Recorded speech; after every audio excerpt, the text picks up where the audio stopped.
will fight on the seas and oceans. We shall fight with growing confidence and growing strength in the air, which will defend our lives, whatever the cost may be. We shall fight on the beaches, we shall fight on the landing ground, we shall fight in the fields and in the streets, we shall fight in the hills.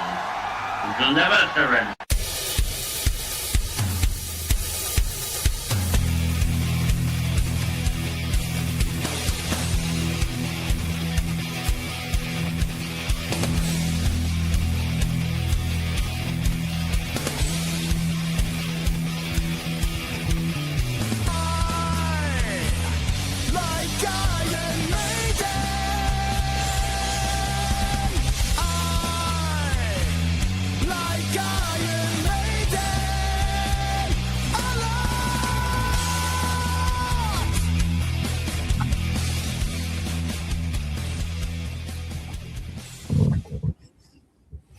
Hey folks, welcome to Grab a Stack of Rock and 50 Years of Iron Maiden. I am your host Mike with my co-host Harrison. And Harrison, do you know what day today is? It's a very special day.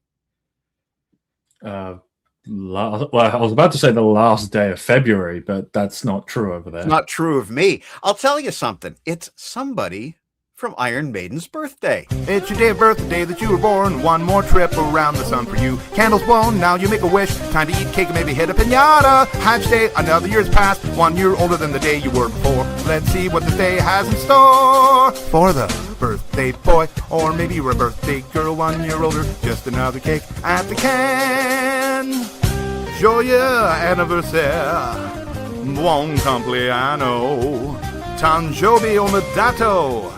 Alles Gutes am Geburtstag, Juni Shang Ju Kwai Lu. Yes, a hearty happy birthday to Adrian Smith of Iron Maiden from Grab a Stack of Rock. And Roger is lying.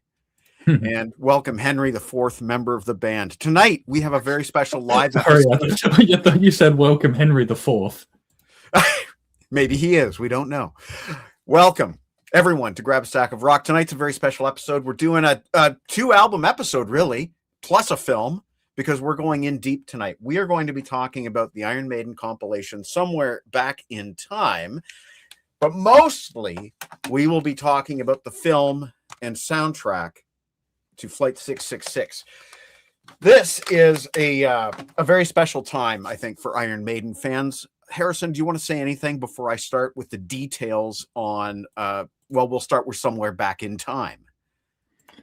Well, I'm just going to say that not everyone, I think, thought of it as a special time. There's certainly been complaints over the years as to Maiden's propensity to release greatest hits albums. It's a trend that has thankfully died off recently.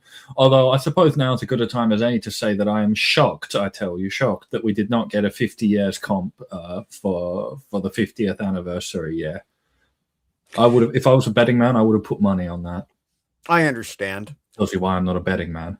When I was referring to the special time, I was more referring to the film itself, the film experience. But for this album, Somewhere Back in Time, Iron Maiden decided to collect tracks, quote unquote, from 1980 to 89. But it's not really. It's like the from Iron Maiden through Fear of the Dark that they used on their current tour. Exactly. Now, this was released, according to Wikipedia, on either the 12th or the 11th of May, 2008. There's two different dates because there's two different pages, one for the film and one for the CD. So it was either the 11th or the 12th of May, 2008. Like I said, it really does cover material from 1982 to 1988. It is 71 minutes, 25 seconds long, released on EMI and Universal in the US. Martin Black Knight Birch produced everything on here. I'm just going to really quickly run through the tracks, opening with Churchill's speech, actually ripped from Live After Death, followed by the Live After Death version of Aces High.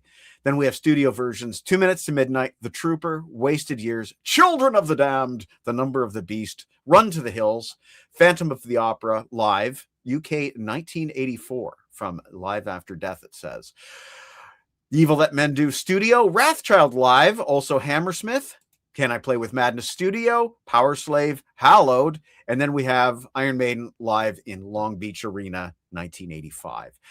So it's only the Bruce versions of the songs. I found it to be an enjoyable enough listen, but the concept of the album, the limited concept of the album, means I don't play it often.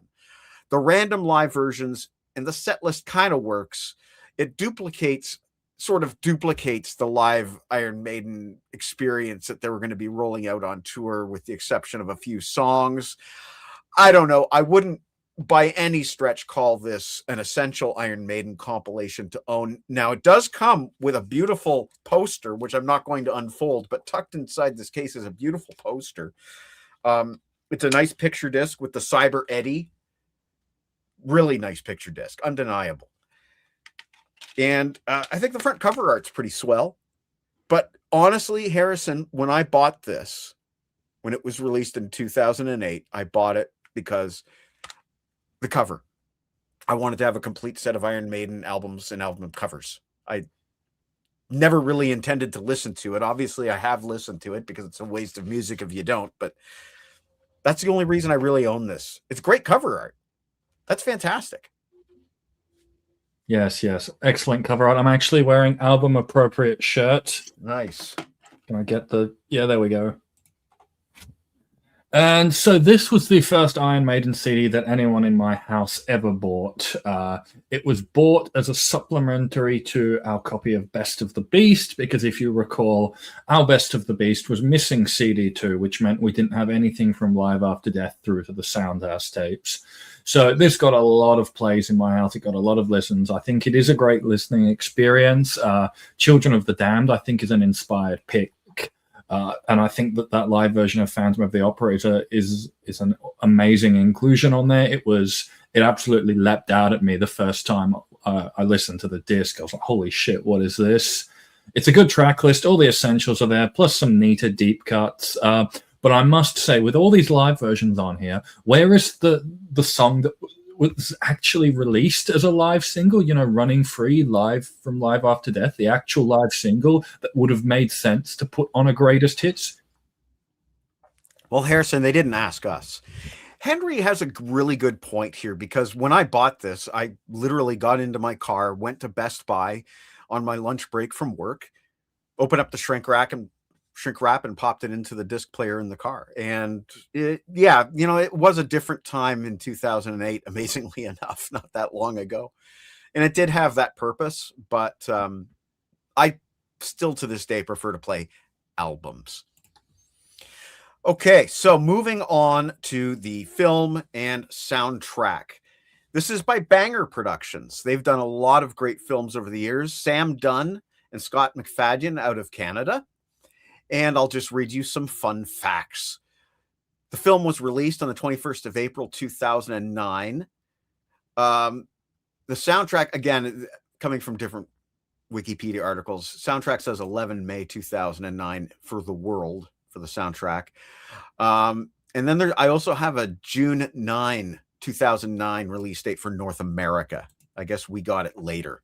I don't remember, but I do have a ticket stub from that night. So maybe we'll take a look, see if there's a date on the ticket stub here. Went with my good buddy, Peter Cavan. Peter and I went to see it at Gateway Park on the 5th of May, $7.99. But on the 5th of May. So there's something bogus about that June 9 release date for North America. So I clearly saw it on the 5th of May. So this movie is 113 minutes long, and it made $233,193 at the box office, which I think, that's not too bad for a limited run, very niche documentary. When you pop in the DVD, is that gross on that? Do we know? Oh, I don't. I just copied it from Wikipedia, and that's all it said. Let's assume gross. I think that's usually what they report. And when you pop the DVD into your player, you get some nice menu music, but it's a studio version of Rime of the Ancient Mariner on disc 1 and the studio version of Power Slave on disc 2, which really doesn't make sense with the Flight 666. Personally, DVD. I hate it when I'm putting in a concert DVD and I'm hearing the live version that I'm going to hear, because I'm like, no, stop spoiling it. I want to hear it in the concert. Now I So I know don't know our their new music. I know our fourth member of the band, Henry, has a version of this that comes in a regular DVD case, and a few people online were kind of surprised to see my copy in this book form. Again, I probably bought this at a Best Buy. It could have been bought at Sunrise Records. I have vinyl, and this is still sealed. That was the big surprise for me, that this came on vinyl. I have just the regular plastic case DVD version. And note that it's a picture disc vinyl, which, again, I can't show you. I don't have it open. Now, I'm feeling with my finger, and I think this sticker is under the wrapper. I think it's on the actual record. Yeah, it is. You can tell by the reflection. It's on the actual record, which sucks. That's on the CD. It's on the jewel case, not the art. And it would have been on the shrink wrap if it was on this thing. So I will. This is kind of a convoluted episode because normally we go track by track, very simple, very straightforward. Well, this time the tracks in the film are not in the same order as the tracks on the second disc or the soundtrack. What we're going to do tonight is we're going to follow the film order mostly, because there is sort of a narrative here as they're traveling around the world. We want to maintain the continuity of the film as we talk. So we're going to follow the film song order. There's a couple tracks that aren't in the film, and we'll do those in the DVD order. Because to be clear, this is a 2 DVD set, and on disc 1, you get the film as it was, which doesn't contain full songs. It contains parts of songs, but because Iron Maiden loved their fans so much, they gave you a full live DVD with every song complete. And what's cool about this, as we'll talk about in the film, is that each song is from a different city as they travel. And that makes it for a very different Iron Maiden live album. They're fade outs between the songs.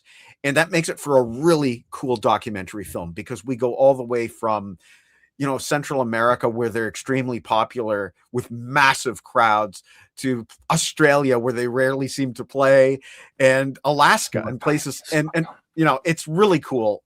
Let's start. I'll begin with the opening narration by Sam Dunn.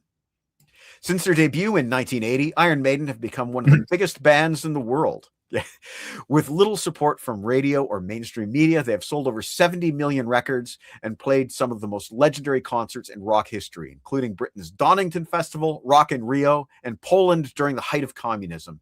In 2008, they embarked on their most challenging and adventurous tour of their career. And the reason being is that Bruce Dickinson had a light go off in his head. And he said, what if it was possible to modify a passenger jet so that you could pack all of the band's gear in it, plus the entire road crew, and fly around the world? And hey, what would happen if I flew the plane too? And that's what makes this special. Yeah. In Bruce's book, he actually says something about when they were modifying the plane that's not in the documentary. It's a little funny thing where it's like, so why can't we use this part of the plane for storing stuff? And the guys are like, can't, fire hazard. Bruce is like, what if we use it for storing water? Like, no, can't. Why? Fire hazard. Well, to be fair, you could melt the plastic container that contains the water. But yeah, it was a logistical nightmare, but they persevered and came through. And they started off in Mumbai, India. Now, we're going to go through, like I said, track by track, and I'm going to intersperse some storytelling. So hopefully this comes across as a smooth episode. But one interesting thing I want to note before I get started is because of the limited set list, which covers 1980 to 1988, sort of, there's only one song from the Yannick Gers era, which meant that he would really only get one guitar solo if they were playing it straight. So in this particular series of songs, you get way more Yannick solos on the early stuff than you normally would, because they're a democratic band that way with guitar solos. So that's an interesting, doubling up like Dave and Adrian on a few bits here and there. Yeah. But it's interesting because they wouldn't necessarily have Yannick playing guitar solos on these very same songs in other tours. Very interesting. So they start with Mumbai. You can see a glimpse of backstage prep as the film begins before the band hits the stage. Nico, as you know, he always plays barefoot, but he does walk to the stage in flip-flops. So it's kind of funny to see him. The Rebel Pilot special. That's right. Now we get Aces High first. The song intro, including Churchill's speech, is the studio version before breaking into the noticeably thicker live version with all 3 guitars. Bruce is in a toque, jumping around and leaping everywhere. He also enjoys playing a gong behind Nico. Davey and Adrian's solos are magnificent, and Yannick is already dancing. We get lots of Yannick hate on this channel. Lots of Yannick hate. You guys are going to hate this movie, I swear. Bruce's voice is noticeably rougher and lower than Live After Death after 33 years, and it's less melodic, but I think this is a very strong version of Aces High. Over to you, Harrison. All right, so the switch to 3 guitars is not too jarring. Bruce, yes, he is sounding gruffer on the verses, but he's hitting some very high notes on the chorus.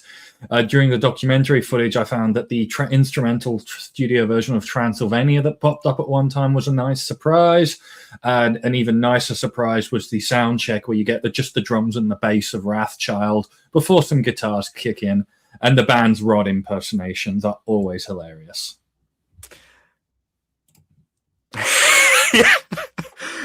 When I'm bloody filming it. I've got that in my notes here. Because that happens after the song.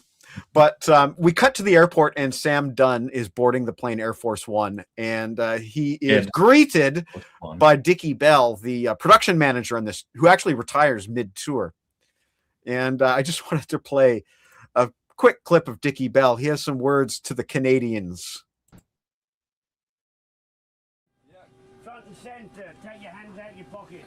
How come we shouldn't have our hands in our pockets? Because it shows a slovenly attitude, the type of attitude that is easily displayed by ex-colonialists like you lot.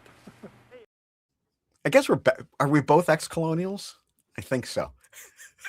Yeah, I don't know. We were initially a prison colony, so we might be. Yeah, it is. That's a colony. That's a colony. True. Technically, my ancestry is all through medieval European peasantry. Anyway, that's Dickie Bell for you, and he seems to be a gruff but lovable character as we go through the film. So picking up the narrative here, they board the plane. Bruce is in uniform, and this is when he explains how he came up with this idea to fly themselves on their own plane. Adrian was skeptical, and apparently it was, tooth and nail. Authorization for the flight didn't come in until the very last minute, and they even had a wheel that had to be replaced. But once they board the plane, the road crew is clearly loving the luxury of it. When they do arrive in India, the band is completely mobbed by a crowd that has been waiting since 6 a.m. As Harrison mentioned, Wrathchild can be heard at the sound check.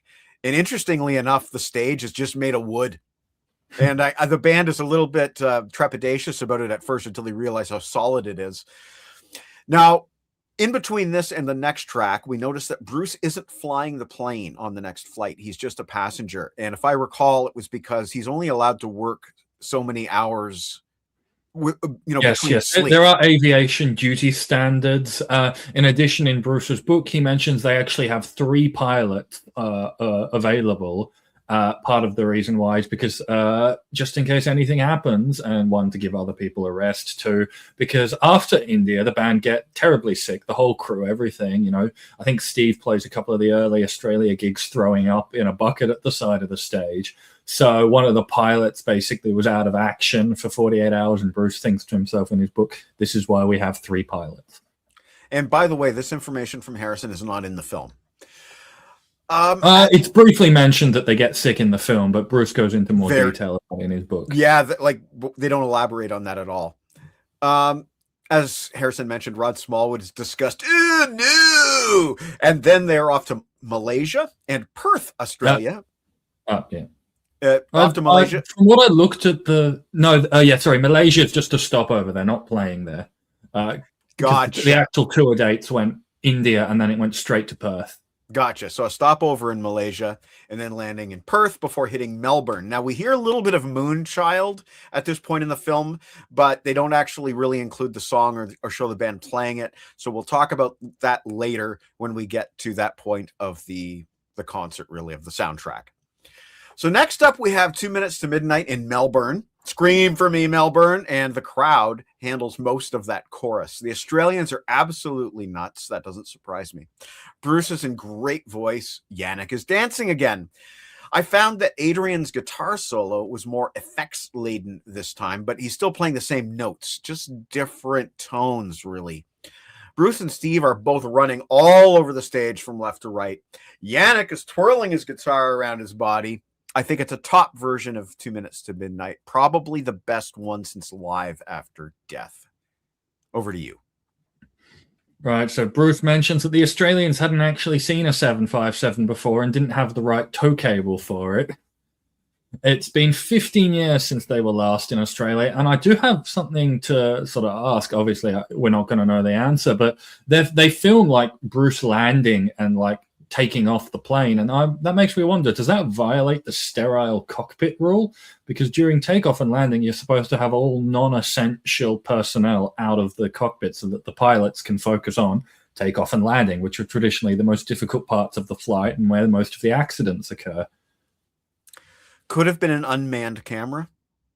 Possibly, yes. Anyway, I think this is one of the lesser versions of the song, 2 Minutes to Midnight. Bruce is sounding a little underpowered. He just doesn't have the same gusto that he had earlier in his career. And a song like 2 Minutes to Midnight needs that.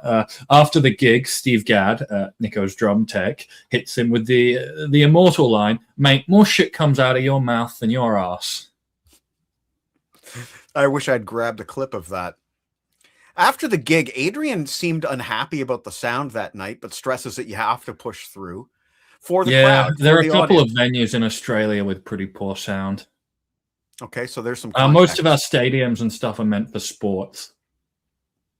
Now, both Bruce and Nico praise Adrian's ability. At least you can buy tickets in Adelaide. They're not doing Perth.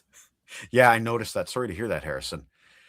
Yeah, no, I guess we'll address that real quickly. I saw them on the last tour they had with Nico, which was the last tour they did with the longest-serving lineup. It was a set list that could have been hand-picked by me from the 2 albums they were touring. If that's the last and the only time I see Maiden, I'm happy. It was a good show. Okay, so moving on. Bruce and Nico praise Adrian's ability to find all the right notes. And if you're an Iron Maiden fan, and you pay attention to the guitar solos, you know exactly what they're talking about. And we'll talk a lot about his guitar solos tonight. After Melbourne, the band enjoys a day off. Adrian goes to play tennis with Wimbledon champ Pat Cash. Cool. Nico and Davey. Not the first time that Pat Cash has been involved with an Iron Maiden member. Is that true? Yes. Rockade Armenia. You know how there's Rockade Armenia, where Bruce Dickinson singing "Smoke on the Water" with Paul Rodgers and Ian Gillan. Well, there was a lesser known version, another cover that was done. Roger Daltrey, Steve Harris, and then like Pat Cash and McEnroe and a few other guys covering Led Zeppelin's "Rock and Roll." I think they were called Metal Brackets. Do you mean McEnroe? Yeah, if that's how you say it. I think. Anyway. Interestingly, Steve brought his kids, and he spends his day off family time. And I think that's really, really beautiful. I thought that was really nice to see.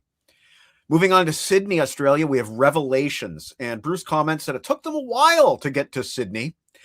But for some reason, he, in the middle of the song, or in the early part of the song, he says to the crowd, "Wakey, wakey." So maybe the crowd was a bit sleepy for him. I don't know. His vocals are powerful, though, in this version of Revelations. No issues at all with the demanding song. On this track, the triple guitar harmonies are revelatory. Bruce's vocal is as passionate as it gets. This is a top version of Revelations. I'm going to say it second only to the Live After Death version, and that's the second time I've said that about a song tonight. Davey's guitar solo is like butter, and then Yannick's is sharper like a blade. Nico's powerful right foot does all the work. He does what some drummers do with 2 bass pedals. We've talked about that before too. It's really incredible to see because you actually do get to see it. There's great close-ups of Nico working the bass pedals. And it really is. It helps illustrate all these things that we've been talking about for the last year about Iron Maiden. Interestingly, though, I noticed Bruce disappeared backstage during the guitar solos to rehydrate.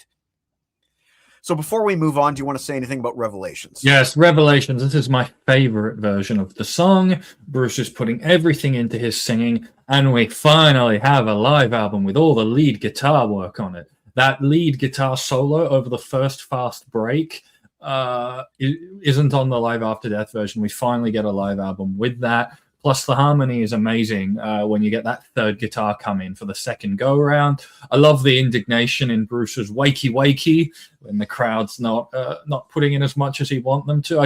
Australian crowds aren't always the most nuts, so I just love his "Wakey Wakey," and I like Yannick's squonky guitar solo as well. Now, interestingly, this is actually one guitar solo that Yannick was just given. And in fact, I believe every time they played Revelations with the three guitars, Yannick did the second solo until Legacy of the Beast, when they sort of alternated between Yannick and Adrian overnight, different nights. Sounds right. Now, interestingly, we're both colonials, and apparently I've heard before other bands complaining that Canadian crowds aren't wild enough. I don't know. Now, at this point, Bruce talks about a family heritage that he has with the RAF, which is really cool. And on Flying, there's one quote that struck me. "You can never be the master of it. It's a very humbling experience." I believe that. Just the idea of flying a vehicle with people in it. Very humbling experience that you could never be truly the master of. I think that's very telling. I noticed there's an Eddie on the dashboard as they fly all the way to Japan. And it's apparently a place that Nico always wanted to visit because he just loves Japan. And the fans are very polite and they give them nice gifts. Now, before we get into the next song, Adrian is playing some really nice bluesy jams. He's jamming to some bluesy ZZ Top sounding thing. Yeah. And this really, it really shows where he would go much later on with the Smith-Kotzen project. He's really doing some really cool bluesy stuff. At this point, Dickie Bell is constantly teased about his retirement, and he's asked if this will be his last tour, and he's adamant that it is. And we move on to the Trooper. Bruce changes into the red coat, waving the Union Jack. I found the song to be a tad faster, but Bruce keeps up. He puts on an impressive powerhouse performance. We've had a lot of live versions of the Trooper that we've talked about on this show. It's hard to discern them all, but this is a good one. I like when Bruce says, "Hey, Tokyo," in the middle of the song. I find the three guitars are blended really well here in the mix, and it's a pleasure to watch Davey bend his strings. Like, I really like watching the players do their thing. And he does these really wide, accurate bends, and he does the appropriate guitar mouth at the same time. And you got to love that. Davey is the best with guitar mouth in this band. Anything you want to say about the Trooper? Right, so for those wanting to check out Adrian's jamming with the blues, that's at 38 minutes 15 seconds. I believe this is the first live DVD where we get both the red shirt and the Union Jack together from Bruce. And during the solos, you can see him like lowering his flag down to mess with Nico. It's a good version of the Trooper, and as mentioned, Yannick, as has become tradition basically for the Trooper, Yannick doubles Adrian's solo.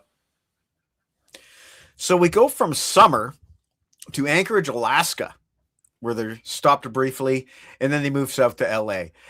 It's really weird to see the ice and snow and then the palm trees. Steve goes into the studio with Kevin Shirley to work, and you hear them listening to the song "The Longest Day" from A Matter of Life and Death. I don't know what my ears could not tell whether that's a live version or not, because it wouldn't. Why would they be listening to the studio version in the studio? This is 2 years after the release of A Matter of Life and Death.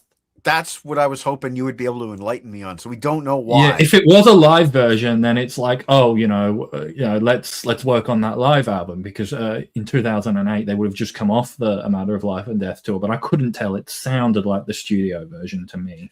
Now, here's another possibility: is that the actual studio audio could have been overdubbed with an existing song because they didn't want you to hear what they were doing. That's another possibility. That's true, yeah. So now we're in LA, and the stars come out. We have Kerry King from Slayer, Lars Ulrich. I can't remember what band he's in. Scott Ian from Anthrax, Vinny Appice from many bands, Tom Morello from Rage, and Chad Kroger. Chad Kroger. They're all at the gig. Well, the Nickelback guy, yeah, you own him. You've got some of them, don't you? Let's not get into that. They're doing the Number of the Beast in LA, and Bruce is now down to just a t-shirt. I find that his voice is pushed to the limits here, but he manages a pretty good opening scream on the Number of the Beast. The pyro begins, and Bruce is once again leaping while Yannick is kicking up a storm. Davy's solo is wonderful, but I really love when he extends that one note. You know that one note that he does live where he extends it? Seems that this version just goes on forever, that one note. And Dave Murray is the kind of guitar player that can do more with one note than most guys can do with 50. So I love that.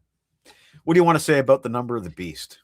Well, there's also a cameo by Dio and Apisi very quickly. I think this is a fine version of the song. It's not the best version of the song. There's just not much to note about this version of the song. Okay. Bruce is flying again, and he marvels at the change of the seasons as they travel, but the jet lag is starting to set in. They're off to Mexico now, and Bruce says that he always senses this feeling of energy about to explode when they're in Latin America. And when they arrive, the fans are there. Ole, ole, ole, ole, Maiden, Maiden. And then they're off to Wasted Years in Monterrey, Mexico, the home of the band The Warning, Monterrey, Mexico. I disagreed with Harrison about what the highlight of the show is, because for me, it's Wasted Years. And I'll tell you why.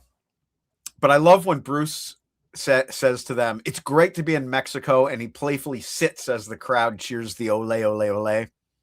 And then it's also cool to watch how Adrian plays the main guitar hook. It's a lot of open strings. The solo has slightly evolved from the studio version, but honestly, I think now it's even better. There's more energy. Yeah, Adrian does a bit of improv on a few of his solos during the show, and Wasted Years is one of them. Yeah, and I like the solo even better. But what I like most is when Bruce shouts out, Adrian! And then Adrian Smith sings the next line. So he actually has two lines. He sings, so understand. And then he also sings later on, don't waste your time always searching for those wasted years. Because, of course, he wrote this song. And it's probably my favorite version of Wasted Years aside from the studio original. It's just awesome. Love it. Love everything about it. Over to you, Harrison. Adrian's a good singer in his prime, but he doesn't suit this song. He suits a song like Reach Out. I'm not a fan of his. I would have preferred if Bruce had just sung it all.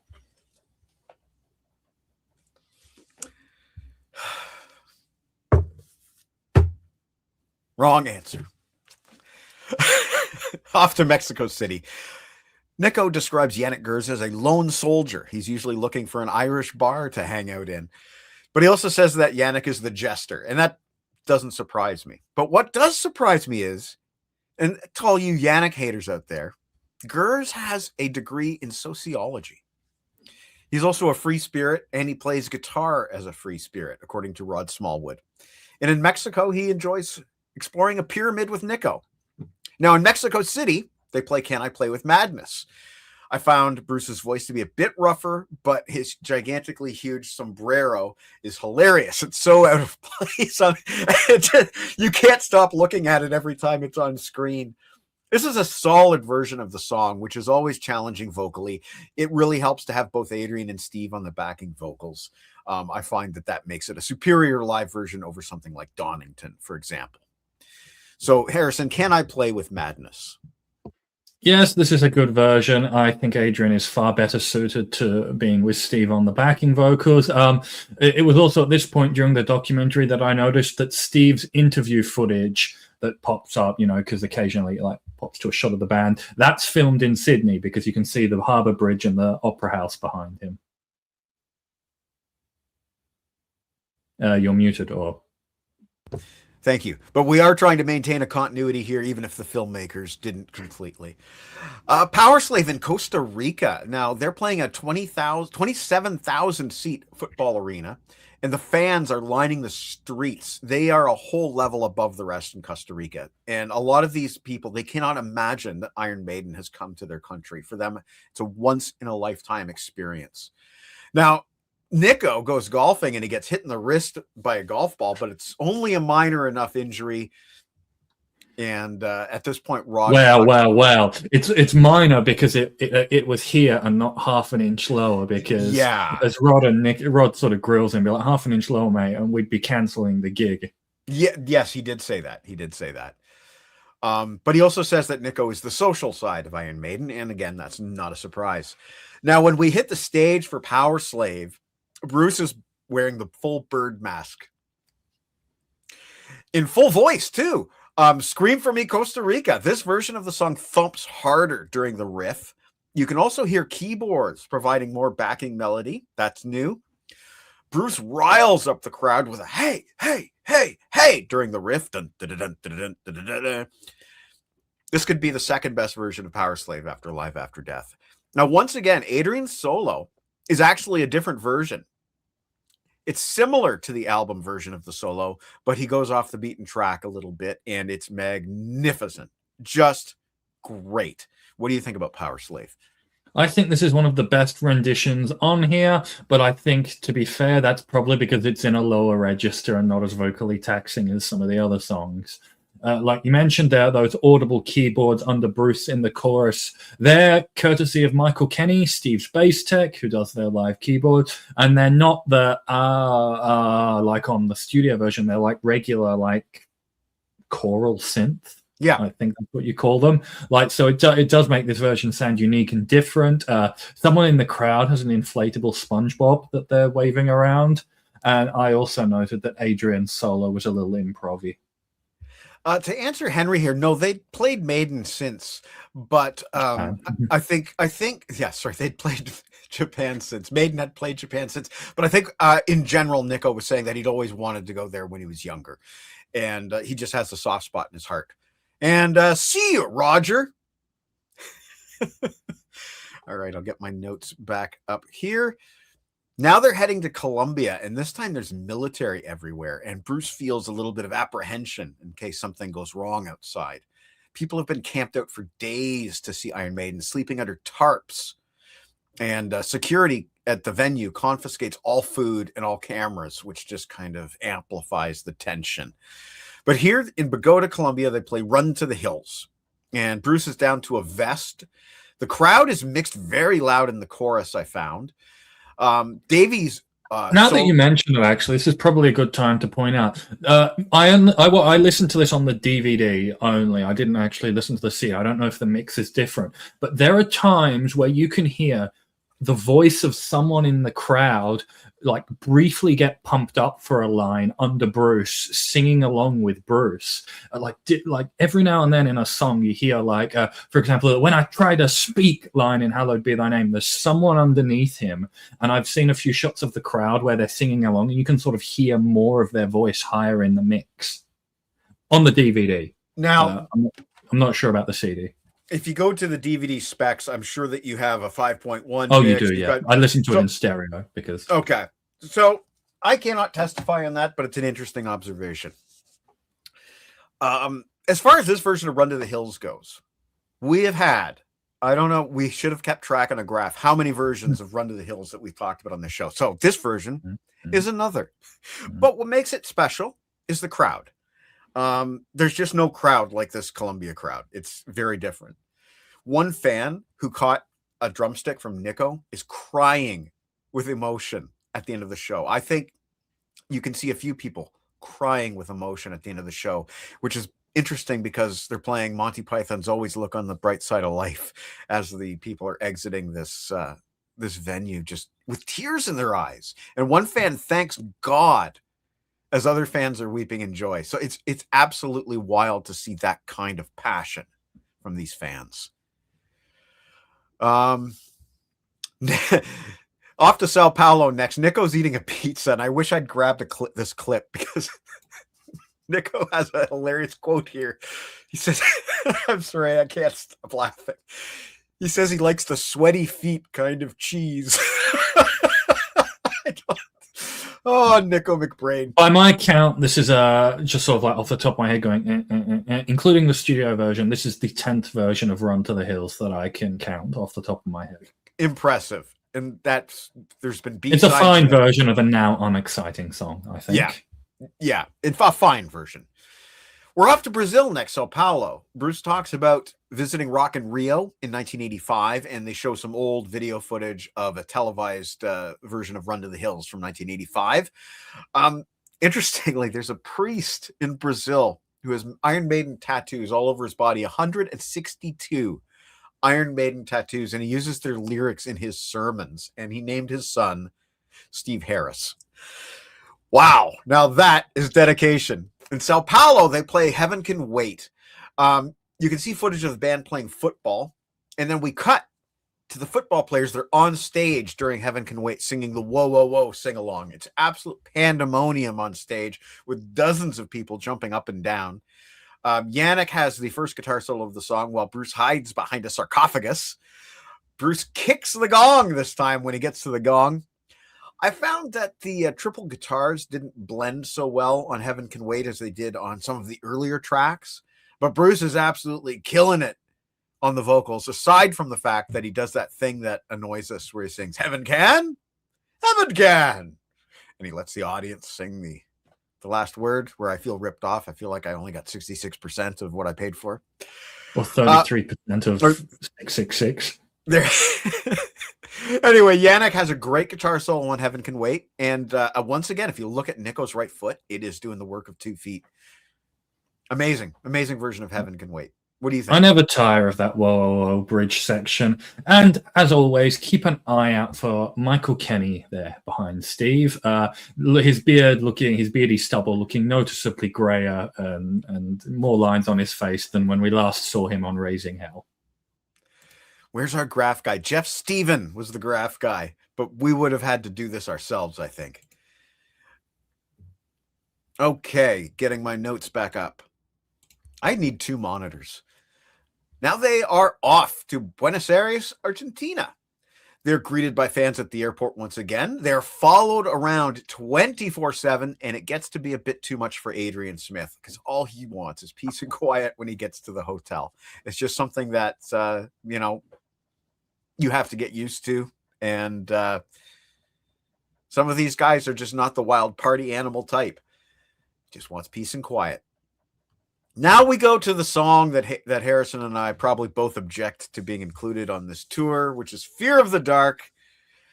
It's not part of the Somewhere Back in Time span, but I guess it's one of those songs that they have to play, I guess, now. It's compulsory, I suppose. I don't know. Fear of the Dark. The crowd are almost louder than the band. It's actually a pretty good version. I love Yannick's single harmonic note that he always hits during the intro. I love that. The crowd blends with Bruce on the chorus. It sounds really good. Bruce is in great voice, and you can hear every pick scrape on the guitars. So I would call this a solid go-to version, but my gosh, we don't need Fear of the Dark again. And it really, I object, Your Honor, to this being on this tour. What do you think? Overruled. Overruled! This is a very solid version of Fear of the Dark, to the point that I'd say it entirely justifies its inclusion here. And I was actually enjoying listening to Fear of the Dark on here a lot more than I was enjoyed listening to Run to the Hills or The Number of the Beast, the songs from this actual era. So while I have spoken about Fear of the Dark getting unexciting at this point, I think this version was exciting enough. Davey, as always, improvises his solo a bit. Yes, it's not as good as the studio version, but it's still pretty good. This is Dave Murray we're talking about. Rob asks if that's a contradiction that there's a priest that's an Iron Maiden fan. I would say yes, and I'd say it's even more shocking that he includes their lyrics. Well, I'm pretty sure he's the Iron Maiden priest. He's specifically a priest of the Church of Iron Maiden, rather than a priest who likes Iron Maiden. You know what, Harrison? I don't want to even know the answer to that question. Oh my goodness. I just found it shocking and wild. Off to Chile. And once again, the fans are over the top crazy to see the band mobbing them at the airport and making the national news.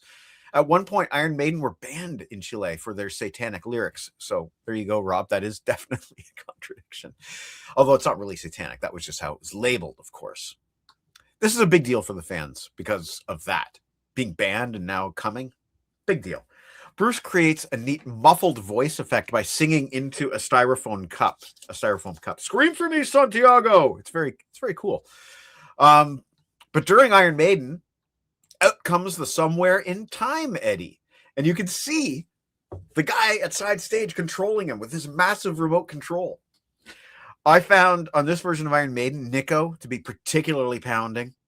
And for the Yannick haters on this one, he throws his guitar in the air and twirls it around a whole bunch. What do you want to say about Iron Maiden? Yeah, so we get the walk on Somewhere in Time, Eddie. But for one of the only times in the band's career, at least since 1984, we did not get a big Eddie at the back of the stage during Iron Maiden. We just got the walk on Somewhere in Time, Eddie. Okay. I wasn't sure if that was the case or not because of the way that the tracks are selected, but yeah, that's an interesting observation. Iron Maiden are very particular about everyone gets the same show. Now, there have been complaints in the past about some DVDs being filmed, but without like the full stage set. I think there was someone complaining that, oh, there's some towers that are missing from On Vivo, but there's no, I really doubt that they were, although maybe it didn't fit in the back of the plane because Bruce was like, well, we're going to do all those little countries that we can't normally do. We're going to do them all in one hit with the plane. I don't know. Truthfully, I haven't looked at some of the 2009 leg of the tour, so I can't tell you whether they brought the big backstage Eddie out for that leg, or if they brought him out in Europe later on. But long rambling short, this DVD does not have a big backstage Eddie during Iron Maiden. Noted. Okay, so this is where we depart from the film, because at this point in the soundtrack, we get Moonchild from San Juan, Puerto Rico. In the film, as I mentioned, it was much earlier. It was during Australia where they played a bit of Moonchild. Now, here's the cool thing about this version of Moonchild, is that the acoustic intro is live, not pre-recorded. And the synth part is not played on synth. It's played on guitar by Adrian with a cool echo effect. So this is a very cool version of Moonchild. Almost not a reimagining, but definitely a fresh take. I think that Steve on this version also is absolutely killing it on the bass. Loved this version of Moonchild. Your thoughts? Man, I like this one too. This is a very welcome song that only otherwise appears on Seventh Son of the Seventh Son themed tours. Indeed, the intro is actually done live, and that the acoustic is actually played by Dave Murray, not Mr. Yannick Gers, who usually plays the acoustic. Yes, stuff. No right. outro there. Right. And it is interesting that this song made it into the tour, despite the fact that this song was not on the compilation or Somewhere Back in Time itself, and it actually made the tour, this leg of the tour, over some songs that were on the compilation. Interesting as well. Now, I was going to do a joke here, but Harrison won't get the reference. You ever seen Monty Python and the Quest for the Holy Grail? No. There's a character that doesn't appear in the film called Sir, not appearing in this film. And that's the clairvoyant, this one. Sir, not appearing in this film. From Curitiba, Brazil. Not in the film, but on the soundtrack. And on the bonus DVD, where a fan makes it on stage and is promptly escorted off. And you can see Bruce go, "Who's he?" to the audience. You can, "Who's he?" The opening guitar harmonies on the clairvoyant are rich with the three guitars. I think it sounds great, and I think Bruce is in strong voice here, just bellowing the verses. I think it's a great version of the clairvoyant. What do you think? Yeah, this is a good version of the song. That's it? Yeah, nothing to note, nothing to complain. Okay, well, I know that you're really excited about the next song, second to last. Track 15, we're into New Jersey now. We're back to North America, and this is the other show highlight, and it's the rhyme of the Ancient Mariner, which if you go on the soundtrack CD, it actually closes disc 1. But in the film, it's the second to last track. Bruce is now dressed in a black cloak, and he's spending a lot of time on the ramp over the drum kit. This is the song that Bruce was most excited to revisit. It really is a dramatic scene, and the fans are clearly psyched to hear the song again. Much like Power Slave, now there are keyboard accents in certain spots that provide a melodic backing. There are lots of explosions after the middle section. You got to see it. Just trust me, you got to see it. It's quite a spectacle. Adrian throws in a brand new tapping section in the guitar solo.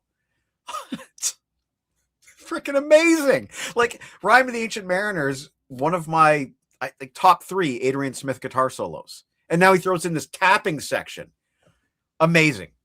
The triple harmony part at the end of the solos, amazing as well. Thick, fresh, exciting. Never before have we had this song with 3 guitars. It's amazing. And I know for you, it's your favorite. So go ahead and talk about Rhyme of the Ancient Mariner. Yeah. Well, I'd probably say Revelations is my favorite, but this version of Mariner's not far behind. The Doro cameo prior to this in the docs also there as well. Mariner is indeed a show highlight. This is the first time since the Somewhere in Time tour that they played it. Like you mentioned, Adrian's solo is a little different, and it actually gives it a bit of a Somewhere in Time flavor very briefly. Yeah, I agree with that. The guitar harmony is sublime with that third guitar. I'm trying to think of what song on Somewhere in Time has that. I think it was Somewhere in Time itself or Alexander the Great. There's Alexander. That's the song I was thinking of. It was either that or Long Distance Runner, but it was Alexander. Got it. Okay, in New Jersey, Bruce is interviewed by Eddie Trunk. And at this point, Bruce explains, rather late in the movie, unfortunately, why they are doing this tour. And it makes sense. Iron Maiden are the kind of band that appeal to young generations all the time. Their fans constantly show up a generation younger as the others progress in age, like me. And these young fans may never have heard some of these songs before. They never got to see the Live After Death tour. They never got the chance to see, those sets, those classic sets. So that's why Bruce says Maiden did this tour. Bring back those eddies, bring back that experience for these young fans. And I respect that. And the thing about Iron Maiden is you always know the next tour is going to be different. You can count on them. They're not Kiss. And we could rant all day about the way Kiss have done their tours. But finally, we're on to Toronto, Canada for the final date. The CN Tower can clearly be seen on the horizon as they land in snowy Toronto. We're back in the cold. I think it's only March. But they did it. It's the last show. It is a successful tour, and it's Hallowed Be Thy Name. Scream for me, Toronto. It makes me feel great to hear that on an Iron Maiden album. Finally, Scream for Me, Toronto. The atmosphere is electric as the fans clap along and sing along to the opening of Hallowed. The harmonics on the guitar by Yannick add the lovely texture, so Yannick haters can stuff it. Once the song picks up, everyone is leaping in the air. Bruce is in great voice here on this version of Hallowed, hitting the higher notes and clearly putting 100% into his performance. It's one of the heaviest versions of Hallowed available, if you asked me. Harrison? Right, this is a good version of Hallowed Be Thy Name. It's a credit to Bruce that he's putting in the vocal performance that he is on the last song of the show. Yannick's solo is fun. He gets the second solo, which was originally written as an Adrian Smith solo. Now, while this is the end of the documentary and the film footage and the concert DVD, there were more dates in 2008. The band went off to Europe, where they played Wacken, and at Wacken 2008, if you buy the DVD, the Various Artists DVD, you get an exclusive Iron Maiden performance of 2 Minutes to Midnight. This is actually hilariously immediately preceded by Mambo Kurt. He's the European dude who plays like this instrument that makes doot doot doot noises, covering the number of the beast. This Wacken version is a fine version of an overplayed song. I think, as was, well, actually, I was a bit critical of the Flight 666 version, but there's no way they could have included any of the European dates on this live album because they came after the Banger Productions crew went home because they only filmed the first 6 weeks.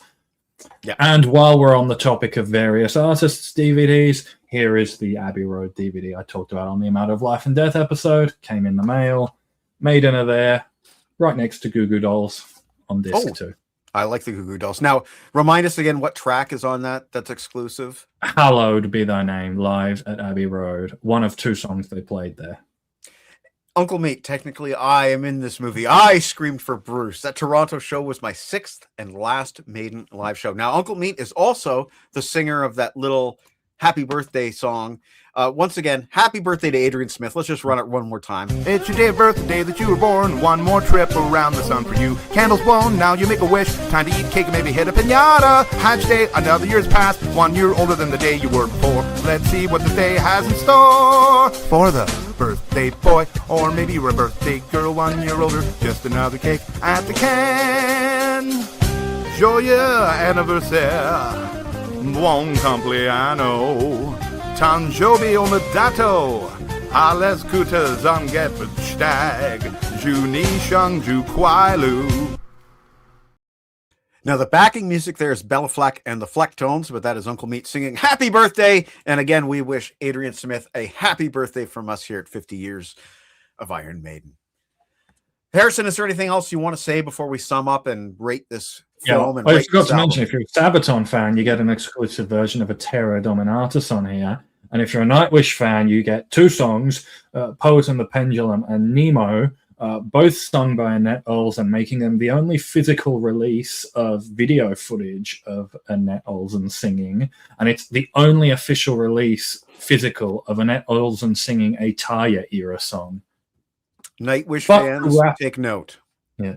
To wrap up, and I guess talk about the art, it's not the most exciting Iron Maiden art, but they did something different here with the documentary, and they did something different here with the cover art. So, it is what it is. There's no Eddie, but that's fine. I know there is I think it's a Derek Riggs version floating around of like Eddie ripping the roof off Ed Force One. That might have been promo art done for something. And just about the album in general. Okay, so technically there's an Eddie. Oh, there is. Oh, yeah, that's not on Bruce's right shirt. there. Yeah. Oh, and on I think that's like meant to be like Mariner Eddie on the side there, even though Mariner didn't originally have an Eddie. It's a good live album. It just doesn't excite me as much as the other ones that give a more varied look at their career, like Knights of the Dead, like On Vivo. This is only 12 out of the 30 years that they'd been active at this point, so I do find that it's rather limited in what it can offer compared to some of the other, like Book of Souls live chapter. I'd give it probably a 4.25. I know that's high compared to other bands, but like on the Maiden live album scale, I don't often reach for it because, I want to hear For the Greater Good of God. I want to hear the Book of Souls. Okay. I'm going to disagree with you, which is fine because that's not uncommon. I do enough disagreeing with you. It's only fair. I have a real soft spot for this. I very much enjoyed the last 2 weeks of listening and watching. I have a very fond memory of going to that movie theater with my buddy Peter and seeing that movie. He wasn't really all that knowledgeable about Maiden. He probably only knew maybe 3 or 4 of the songs. So it was a special experience for us and our friendship. And maybe I'm a bit sentimental, but this is my 3rd favorite Iron Maiden live album, after Live After Death and after Rock in Rio. Now, I know you would put Beast Over Hammersmith in your top 3 because we talked about this prior, but that's how I feel. I really think that this is a strong Maiden album. I think it's a unique live Maiden experience. Yes, I understand Harrison's critique that it's a 12-year slice. Really, it's not even a 12-year slice. It's like a slice. Really, it's a very much smaller slice of Maiden history, but with the objective at hand, which was to recreate a certain experience from a certain time frame with that one very annoying exception to me, I think that this is a really good live album to recommend to friends who want to check out Live Maiden, who haven't heard Live Maiden before but want to hear something with the 6-man lineup. I think this is a great thing for them to check out. Yes, as the hype sticker says, it's like having a Lancaster bomber in your living room. It really is a thrill to watch, and to see it on the big screen, to go to a movie theater locally in town, buy a ticket, and see Iron Maiden on the big screen. That was a hell of a lot of fun. 5 out of 5 stars from me for Flight 666. And I'll give this like a 3 out of 5 stars for Somewhere Back in Time. SBIT gets the 4 for me. It wasn't SBIT. Harris would be admitted. SBIT. It was a very important disc in my Maiden journey. Yeah. So again, we both have personal connections to this era of Maiden, we'll say. Yeah. And just to wrap this all up, I'm just going to talk a bit about the rest of the Somewhere Back in Time tour in general. So all in all, it was 90 shows over 2008 and 2009. And the 2009 leg saw 5 songs rotated out to make room for another 5 songs. These being Wrathchild, Children of the Damned, Phantom of the Opera, The Evil That Men Do, and Sanctuary. So I believe that means that every song on the comp was played. And then you got Moonchild / Sanctuary being like the odd one out that wasn't on the comp that got played. Can confirm. A running free.